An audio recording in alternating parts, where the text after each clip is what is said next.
Bismillahirrahmanirrahim. Assalamu alaikum. Students, I hope you all are well.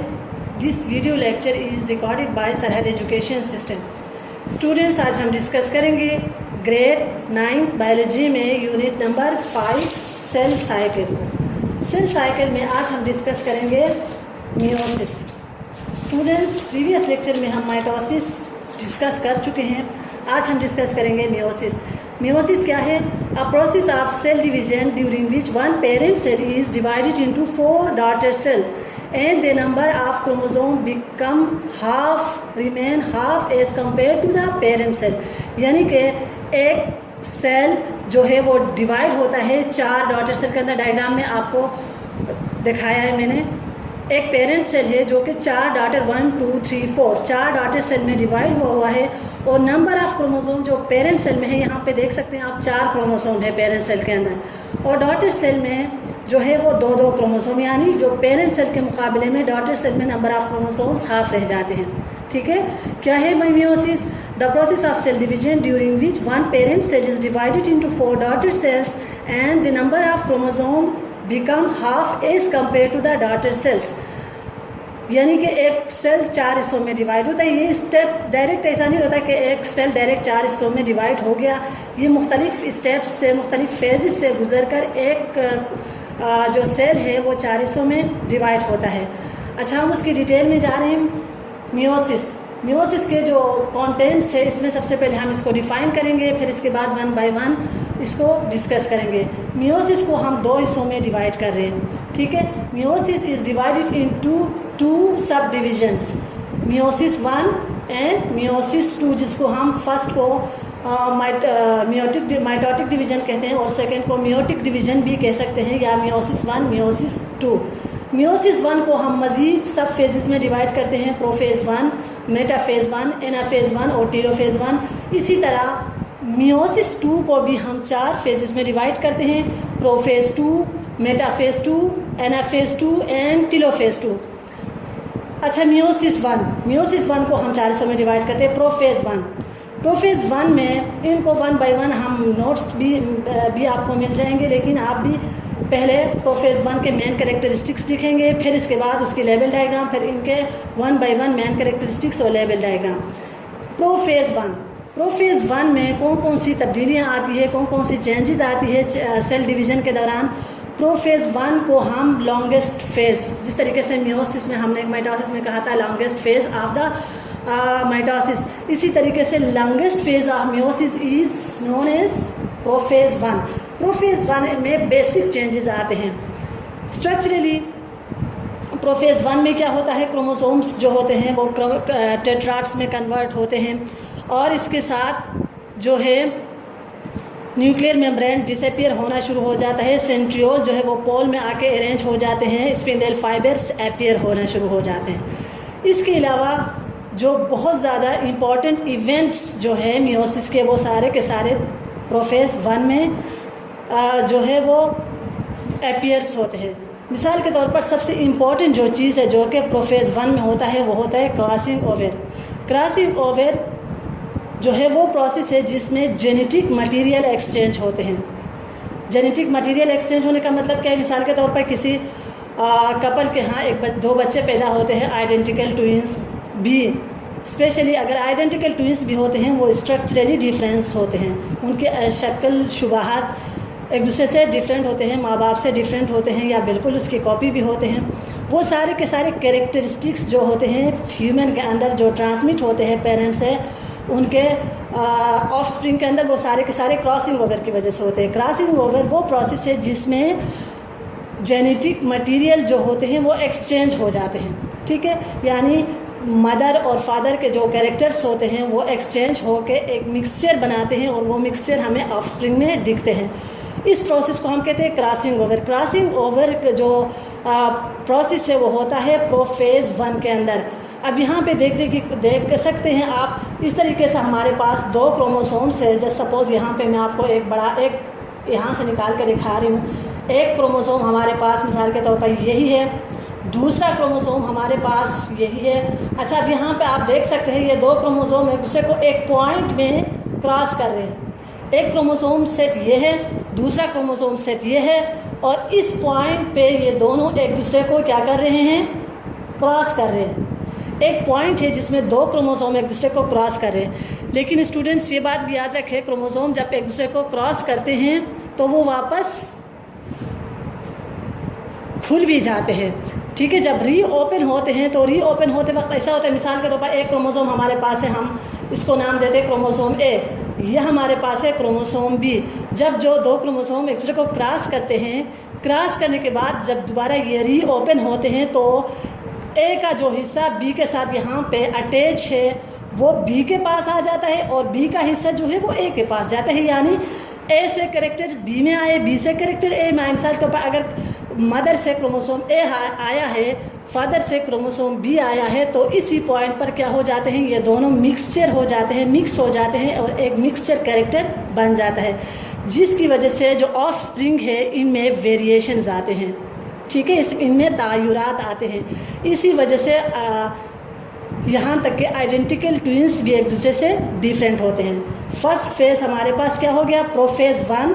Prophase 1 में क्या हो गया, क्रॉसिंग ओवर। इस पर बहुत इम्पॉर्टेंट जो फिनोमिना है, बहुत इम्पॉर्टेंट प्रोसेस है जो कि होता है प्रोफेज़ 1 के अंदर, ठीक है।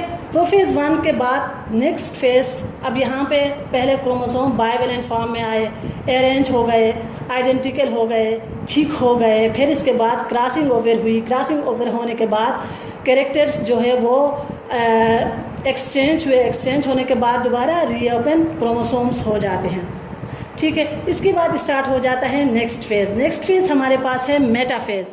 मेटाफेज़ के अंदर क्या हो जाता है, क्रोमोसोम दोबारा वही माइटोसिस की तरह है, क्रोमोसोम इक्वेटोरियल प्लेट में आ जाते हैं, स्पिंडल फाइबर कंप्लीटली अपीयर हो जाते हैं, न्यूक्लियर मेम्ब्रेन डिसअपीयर हो जाता है, और जो स्पिंडल फाइबर से वो क्रोमोसोम्स को दो अपोजिट पोल्स की तरफ जो है वो खींचना शुरू करते हैं।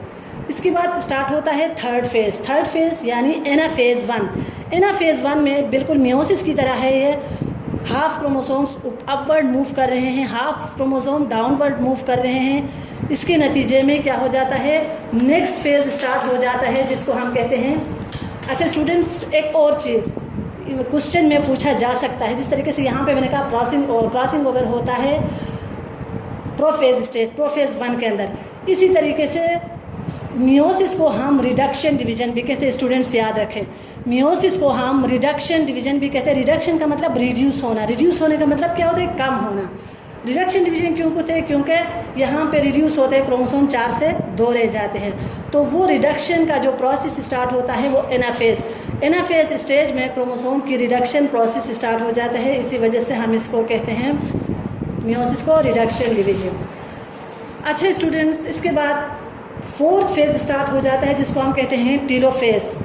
टीलोफेज़ स्टेज के अंदर होता क्या है, वही के क्रोमोसोम अभी यहाँ पे एनाफेज़ में क्रोमोसोम क्या होते हैं, half set upward half set downward move करना शुरू करते हैं, और टीलोफेज़ स्टेज तक पहुँचते पहुँचते हाफ कैरियोकाइनेसिस हो जाता है। कैरियोकाइनेसिस का मतलब क्या है, न्यूक्लियस डिवाइड होता है, एक सेट ऊपर पहुंच जाता है, दूसरा सेट नीचे पहुंच जाता है, स्पिंडल फाइबर्स डिसअपीयर हो जाते हैं, और न्यूक्लियर मेम्ब्रेन, ये दो न्यूक्लियाई बन जाती है। Nuclei is a plural form of nucleus, ठीक है। न्यूक्लियस का जो प्लूरल फॉर्म होता है वो न्यूक्लियाई होता है। न्यूक्लियाई, दो न्यूक्लियाई बन जाते हैं, एक सेट ऊपर की तरफ अरेंज हो जाता है, दूसरा सेट नीचे की तरफ अरेंज हो जाता है। स्पिंडल और सेंट्रियोल जो है वो पोल से हट जाते हैं। अच्छा, इसी टीलोफेज़ के अंदर जो ही कैरियोकाइनेसिस कंप्लीट हो जाता है, वहाँ से साइटोकाइनेसिस स्टार्ट हो जाता है, और साइटोप्लाज्म एक साइड से श्रिंक होना शुरू हो जाता है, सेंटर रीजन से। सेंटर रीजन से श्रिंक होना शुरू हो जाता है। एज ए रिज़ल्ट फाइनली वो दो हिस्सों में डिवाइड हो जाता है, जिसको हम कहते हैं साइटोकाइनेसिस। साइटोकाइनेसिस के बाद क्या होता है, एक सेल दो हिस्सों में डिवाइड होता है। अब यहाँ पर देखिए स्टूडेंट्स, जब हमारे पास मियोसिस 1 कंप्लीट हो जाता है, दो सेल बन गए और दोनों सेल में 4-4 क्रोमोसोम हैं, ठीक है। डेफिनेशन में हमने कहा है एक सेल 4 में डिवाइड होता है, और चारों में number of chromosome parent cell के मुकाबले में हाफ रह जाते हैं। अच्छा, यहाँ से फिर स्टार्ट हो जाता है मियोसिस 2। मियोसिस 2 में स्टूडेंट्स ये एक सेल ये है, एक सेल ये है।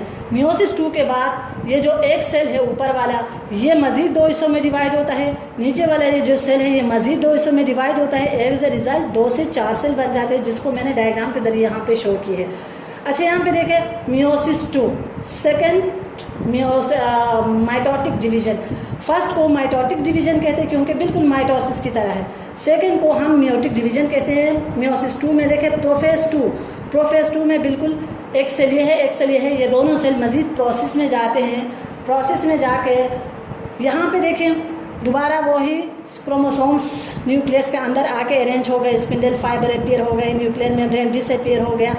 तीनों types kinetochore, nuclear spindle fibre और polar spindle fibre, astral spindle fibre सारे के सारे दोबारा रीअपीयर हो जाते हैं।